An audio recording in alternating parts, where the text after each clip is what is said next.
व्याप्तचराचर भावविशेषं चिन्मयमेकमनन्तमनादिं भैरवनाथमनाथ शरण्यं त्वन्मयचित्ततया हृदि वन्दे। त्वन्मयमेतदशेषमिदानीं भाति मम त्वदनुग्रहशक्त्या त्वं च महेश सदैव ममात्मा स्वात्ममयं मम तेन समस्तम्। स्वात्मनि विश्वगते त्वयि नाथे तेन न संसृतिभीतिकथास्ति। सत्स्वपि दुर्धर दुःखविमोहत्रासविधायिषु कर्मगणेषु अन्तकमां प्रतिमादृशमेनां क्रोधकरालतमां विनिधेहि। शङ्करसेवनचिन्तनधीरो भीषणभैरवशक्तिमयोऽस्मि। अत्थमुपोढभवन्मयसंवित् दारितभूरितमिस्र मृत्युयमान्तककर्मपिशाचैर्नाथ नमोऽस्तु न जातु बिभेमि। प्रोदितसत्यविबोधमरीचि प्रेक्षितविश्वपदार्थसतत्त्वः भावपरामृतनिर्भरपूर्णे परियहमात्मनि निर्वृतिमेमि। मानसगोचरमेति यदैव लेशदशातनुतापविधात्री लेशदशातनुतापविधात्री लेशदशातनुतामविधाय नाथ तदैव मम त्वदभेदस्तोत्रपरामृतवृष्टिरुदेति। शङ्करसत्यमिदं व्रतदानस्नानतपो भवतापविदारे तावकशस्त्रपरामृतचिन्ता स्यन्दति चेत्तसि निर्वृतिधारा। नृत्यति गायति ऋष्यति गाढं संविधियं मम भैरवनाथ। त्वां प्रियमाप्य सुदर्शनमेकं दुर्लभमन्यजनैः समयज्ञम्। वसुरसपौषे कृष्णदशम्यामभिनवगुप्तस्तवमिममकरु येन विभुर्भवमरुसन्तापं शमयति जनस्य झटिति दयालु।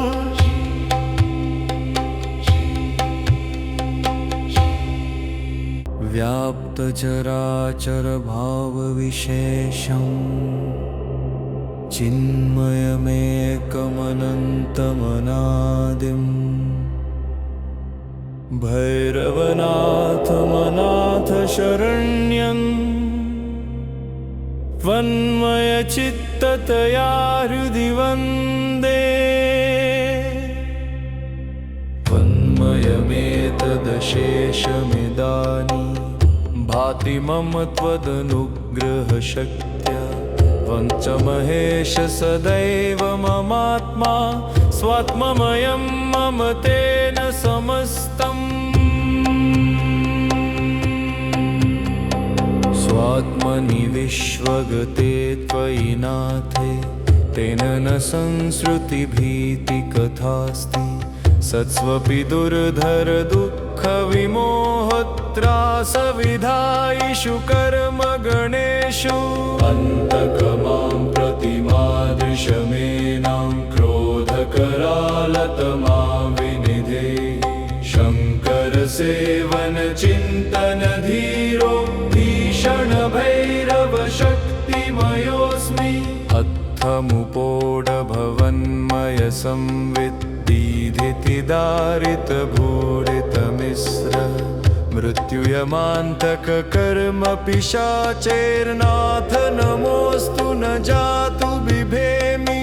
प्रोदितसत्यविबोधमरीचि प्रेक्षित विश्वपदार्थसतत्वः भावपरामृत निर्भरपूर्णे परियहमात्मनि निर्वृतिमेमि मानसगोचरमेति यदैव लेशदशातनुतापविधात्री लेशदशातनुतापविधात्री लेशदशातनुतामविधाय नाथ तदैव मम त्वदभेदस्तोत्रपरामृतवृष्टिरुदेति शङ्कर सत्यमिदं व्रतदानस्नानतपो भवतापविदारे तावकशस्त्रपरामृतचिन्ता स्यन्दति चेत्तसि निर्वृतिधारा नृत्यति गायति ऋष्यति गाढं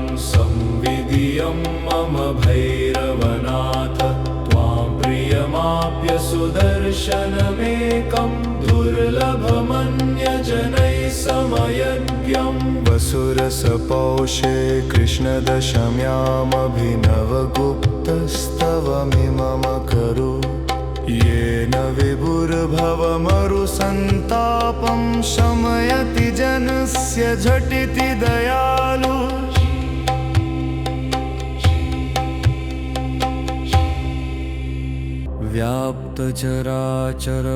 व्याप्तचराचरभावविशेषं चिन्मयमेकमनन्तमनादिं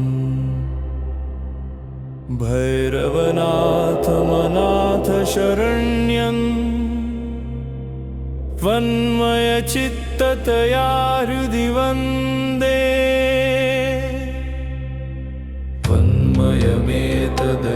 त्वन्मयमेतदशेषमिदानीं भाति मम त्वदनुग्रहशक्त्या वञ्चमहेश सदैव ममात्मा स्वात्ममयं मम तेन समस्तम्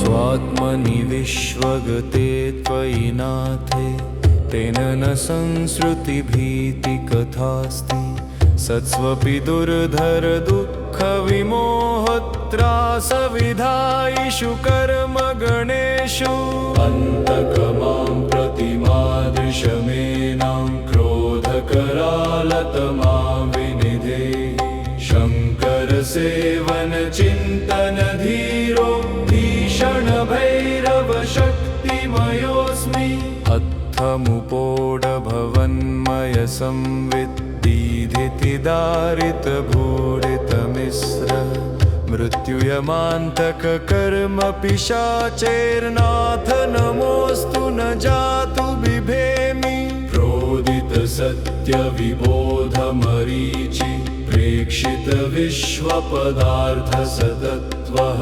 भावपरामृत निर्भरपूर्णे परियहमात्मनि निर्वृतिमेमि मानसगोचरमेति यदैव लेशदशातनुतापविधात्री लेशदशातनुतापविधात्री लेशदशातनुतामविधाय नाथ तदैव मम त्वदभेदस्तोत्रपरामृतवृष्टिरुदेति शङ्कर सत्यमिदं व्रतदानस्नानतपो भवतापविदारे तावकशस्त्रपरामृतचिन्ता स्यन्दति चेत्तसि निर्वृतिधारा नृत्यति गायति ऋष्यति गाढं संविधियं मम भैरवनाथ त्वां प्रियमाप्य सुदर्शनमेकं दुर्लभमन्यजनैः समयज्ञं वसुरसपौषे कृष्णदशम्यामभिनवगुप्तस्तवमिमम खरु येन विभुर्भवमरुसन्तापं शमयति जनस्य झटिति दयालु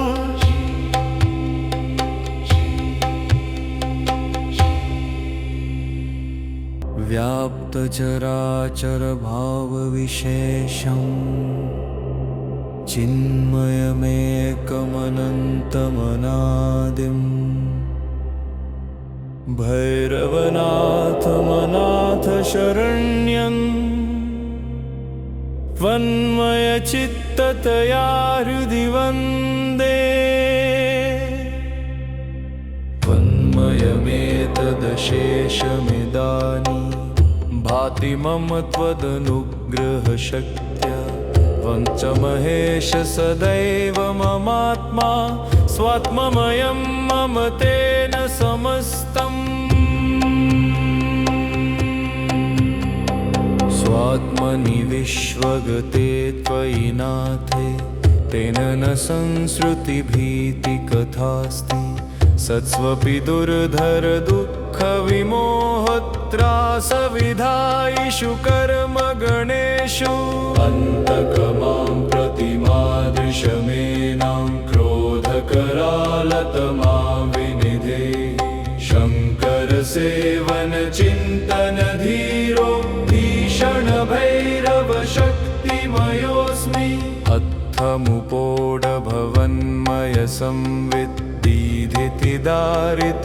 अत्थमुपोडभवन्मयसंविद्दीधितिदारितभूरितमिस्र मृत्युयमान्तककर्मपिशाचैर्नाथ नमोऽस्तु न जातु बिभेमि प्रोदितसत्यविबोधमरीचि प्रेक्षितविश्वपदार्थसतत्त्वः भावपरामृतनिर्भरपूर्णे परियहमात्मनि निर्वृतिमेमि मानसगोचरमेति यदैव लेशदशातनुतापविधात्री लेशदशातनुतापविधात्री लेशदशातनुतामविधाय नाथ तदैव मम त्वदभेदस्तोत्रपरामृतवृष्टिरुदेति शङ्कर सत्यमिदं व्रतदानस्नानतपो भवतापविदारे तावकशस्त्रपरामृतचिन्तास्यन्दति चेत्तसि निर्वृतिधारा नृत्यति गायति ऋष्यति गाढं संविधियं मम भैरवनाथ त्वां प्रियमाप्य सुदर्शनमेकं दुर्लभमन्यजनैः समयज्ञं वसुरसपौषे कृष्णदशम्यामभिनवगुप्तस्तवमिमम खरु येन विभुर्भवमरुसन्तापं शमयति जनस्य झटिति दयालु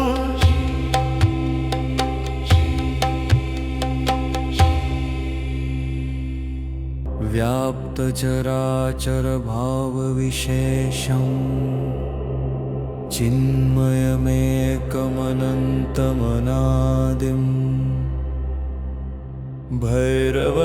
भैरवनाथमनाथ शरण्यं त्वन्मयचित्ततया हृदि वन्दे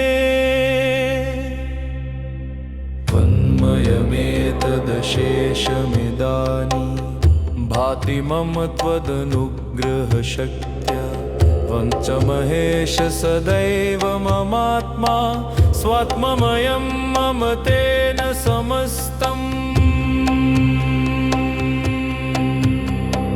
स्वात्मनि विश्वगते त्वयि नाथे तेन न संसृतिभीतिकथास्ति सत्स्वपि दुर्धर दुःखविमोहत्रासविधायिषु कर्मगणेषु अन्तकमां प्रतिमादृशमेनां क्रोधकरालतमा विनिधेहि शङ्करसेवनचिन्तनधीरो भैरवशक्तिमयोऽस्मि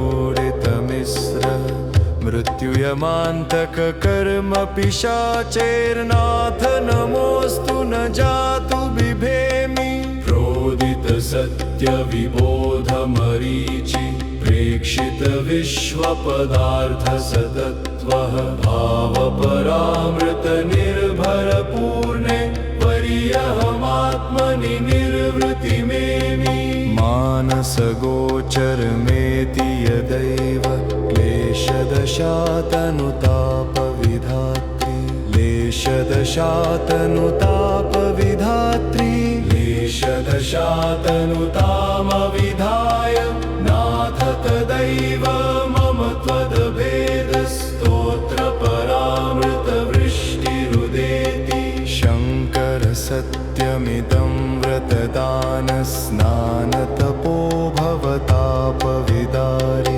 तावकशस्त्रपरामृतचिन्ता स्यन्दति चेत्तसि निर्वृतिधारा नृत्यति गायति ऋष्यति गाढं संविधियं मम भैरवनाथ त्वां प्रियमाप्य सुदर्शनमेकं दुर्लभमन्यजनैः समयज्ञं वसुरसपौषे कृष्णदशम्यामभिनवगुप्तस्तवमिममकरु येन विभुर्भवमरुसन्तापं शमयति जनस्य झटिति दयालु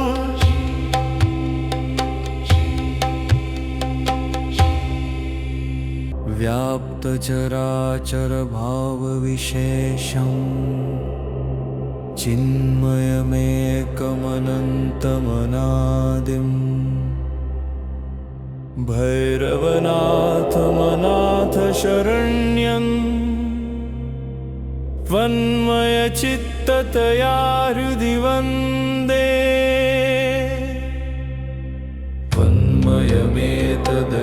त्वन्मयमेतदशेषमिदानीं भाति मम त्वदनुग्रहशक्त्या त्वञ्च सदैव ममात्मा स्वात्ममयं मम तेन समस्तम् स्वात्मनि विश्वगते त्वयि नाथे तेन न संसृतिभीतिकथास्ति सत्स्वपि दुर्धर दुःखविमोहत्रासविधायिषु कर्मगणेषु अन्तकमां प्रतिमादृशमेनां क्रोधकरालतमां विनिधे शङ्करसेवनचिन्तनधीरो भीषणभैरवशक्तिमयोऽस्मि अत्थमुपोढभवन्मयसंवित् दीधितिदारितभूरितमिस्र मृत्युयमान्तककर्मपिशाचैर्नाथ नमोऽस्तु न जातु बिभेमि प्रोदितसत्यविबोधमरीचि प्रेक्षितविश्वपदार्थसतत्त्वः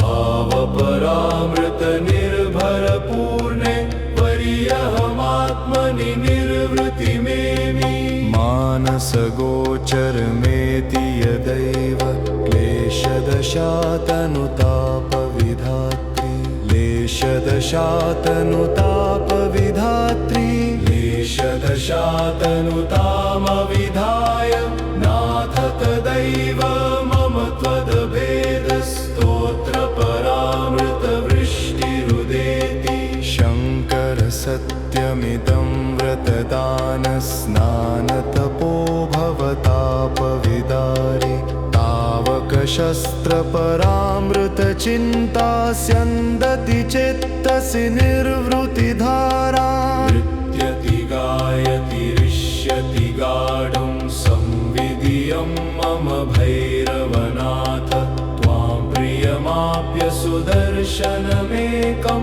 दुर्लभमन्यजनैः समयज्ञं वसुरसपौषे कृष्णदशम्यामभिनवगुप्तस्तवमिममकरु येन विभुर्भवमरुसन्तापं शमयति जनस्य झटिति दयालु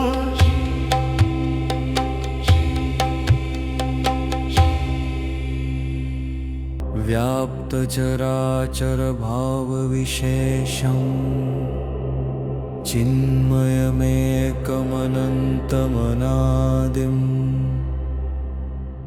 भैरवनाथमनाथ शरण्यं त्वन्मयचित्ततया हृदि वन्दे यदशेषमिदानीं भाति मम त्वदनुग्रहशक्त्या वञ्चमहेश सदैव ममात्मा स्वात्ममयं मम तेन समस्तम् स्वात्मनि विश्वगते त्वयि नाथे तेन न संसृतिभीतिकथास्ति सत्स्वपि दुर्धर दुःखविमोहत्रासविधायिषु कर्मगणेषु अन्तकमां प्रतिमादृशमेनां क्रोधकरालतमा विनिधेहि शङ्करसेवनचिन्तनधीरो भैरवशक्तिमयोऽस्मि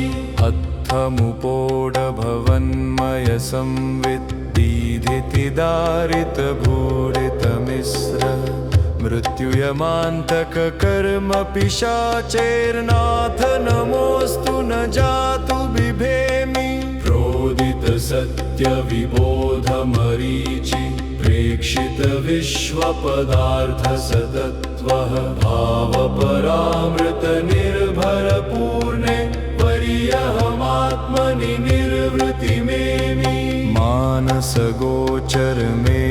यदैव लेशदशातनुतापविधात्री लेशदशातनुतापविधात्री लेशदशातनुतामविधाय नाथ तदैव मम त्वदभेदस्तोत्रपरामृतवृष्टिरुदेति शङ्कर सत्यमिदं व्रतदानस्नानतपो भवतापविदारे तावकशस्त्रपरामृतचिन्तास्यन्दति चित्तसि निर्वृतिधारा नृत्यति गायति ऋष्यति गाढं संविधियं मम भैरवनाथ त्वां प्रियमाप्य सुदर्शनमेकं दुर्लभमन्यजनैः